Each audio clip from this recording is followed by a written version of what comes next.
आज आम्ही अशा मंदिरात गेलो जिथे महाराष्ट्रातलं सगळ्यात मोठं शिवलिंग आहे।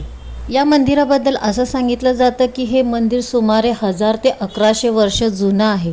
हे शिवलिंग मासुंदा तलावातून स्वयंभू आलेलं आहे। साधारण 18व्या शतकात या मंदिराचा जीर्णोद्धार करण्यात आला। या मंदिराच्या अनेक आख्यायिका आहेत, त्यातलंच एक म्हणजे ह्या मंदिराचं जे शिवलिंग आहे ते दरवर्षी तिळातिळाने वाढते। मंदिरातून पॉझिटिव्ह वाइब घेऊन मी त्याच मंदिराच्या परिसरात असणाऱ्या पंचमुखी शिवलिंग, श्री राम मंदिर, शीतला देवी मंदिर, श्री कालिका माता मंदिर, दक्षिणमुखी मारुती, गणपती आणि दत्त मंदिरचं सुद्धा दर्शन घेतलं। एकूणच काय, या मंदिरात आल्यानंतर तुम्हाला एकाच वेळी अनेक देवतांचे दर्शन घेता येईल। तर श्रावणात या मंदिराला नक्की भेट द्या। दर्शन झाल्यानंतर आम्ही गेलो उसाचा रस पिण्यासाठी। 2 रस घेतले, एक माझ्यासाठी आणि एक कॅमेरामॅन साठी। तेवढं तिथे एक मुलगा आला आणि बोलतो, दीदी ज्यूस पिला दो।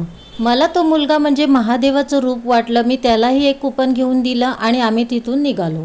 त्यानंतर मी आज गेली आमच्या कळव्याच्या शॉपमध्ये आणि संध्याकाळची वेळ असल्यामुळे कस्टमर लागोपाठ चालूच होते आणि हा असा आमचा झाला आजचा श्रावणी सोमवारचा दिवस।